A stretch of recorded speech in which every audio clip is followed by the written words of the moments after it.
এক নারীতে আসক্ত হওয়া পুরুষগুলো যখন ভালোবাসার মানুষটার জন্য ছটফট করে পাগলের মতো কান্না করে, যখন ওই মানুষটা ছেড়ে চলে যায়, তখন তার মতো অসহায় দুনিয়াতে আমার মনে হয় না আর একটা হতে পারে। কারণ এক নারীতে যখন একটা পুরুষ আসক্ত থাকবে, তখন সমস্ত ভালোবাসা, সমস্ত চিন্তা কিন্তু ওই মানুষটাকে নিয়েই থাকবে। যে আমি যে মানুষটাকে ভালোবাসি, ওই মানুষটাকে ছাড়া আমার দুনিয়াতে কোনো মানুষ লাগবে না। আমার সারা দুনিয়া এক জায়গা থাকবে, আর আমার ওই মানুষটা এক জায়গা থাকবে। হয়তো তখন আমি ওই মানুষটাকেই বেছে নিব, কারণ আমার দুনিয়া চাই না, আমার শুধু ওই মানুষটাকে চাই, যে মানুষটাকে আমি ভালোবাসি। এই যে এক নারীতে আসক্ত হয়ে থাকার যে এই যে একটা সত্যিকারের ভালোবাসা, এইটা যখন ওই একটা নারী যখন না বুঝে, ওই ভালোবাসা মানুষটা যখন না বুঝে, তখন মানুষের অস্তিত্ব বা ওই ছেলেটার অস্তিত্ব বলতে কিছু থাকে না। তার বেঁচে থাকার ইচ্ছা, ভালোবাসা, আনন্দ, উল্লাস কিচ্ছু থাকে না। এমনও অনেক মানুষ আছে, অনেক ছেলেরা আছে যে ভালোবাসার মানুষটিকে ভালোবেসে দিনের পর দিন কান্না করছে। আমি তোমার প্রতি আসক্ত ছিলাম, আমি তোমাকে ভালোবেসেছি, তোমার সব কিছু নিয়ে আমি আমি ছিলাম। তো যখন তুমি আমাকে নিঃস্ব করে চলে গিয়েছো বা কষ্ট দিয়েছো, এটার প্রতি যে ফিলিংসটুকু, এই ফিলিংসটাকে আমার এখন হাজারটা নারী দিল, আমি মনে হয় না তাদের প্রতি আমার কখনো মায়া জন্ম নেবে বা ভালোবাসতে পারবো।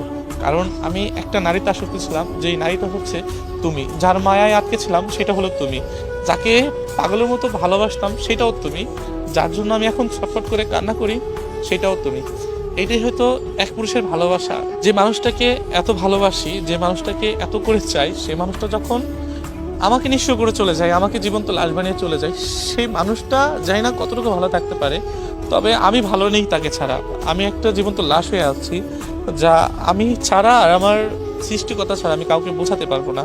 হয়তো সেই মানুষটাকে পেলে একটাই কথা বলতাম, যে আমি তোমার জন্য সত্যি ভালো নেই আর ভালো থাকতে পারছি না।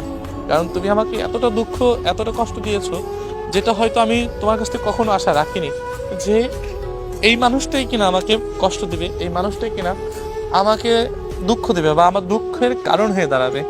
কারণ এক নারীতে আসক্ত হয়ে থাকার মানে এটা মনে হয় এক ধরনের একটা ফল, যে আমি কেন এক নারীতে আসক্ত হয়ে থাকলাম। তবে বিশ্বাস করো, আমার কোনো কিছুতেই কমতি ছিল না, আমার ভিতরে কোনো ত্রুটি ছিল না। তোমাকে সবসময় ভালোবেসেছি এবং চেয়েছি যে আমি এই মানুষটাকে ভালোবাসবো আর এই মানুষটাকে নিয়ে সারা জীবন থাকবো। তবে আজ বুঝতে পারলাম যে এক নারীতে আসক্ত হয়ে থাকার যন্ত্রণা, কষ্ট বা ভালোবাসাটা কি, সেটা হয়তো তুমি আমাকে বুঝিয়ে দিয়ে গেলে যে এক নারীতে আসক্ত হয়ে থাকার কষ্টটা কেমন।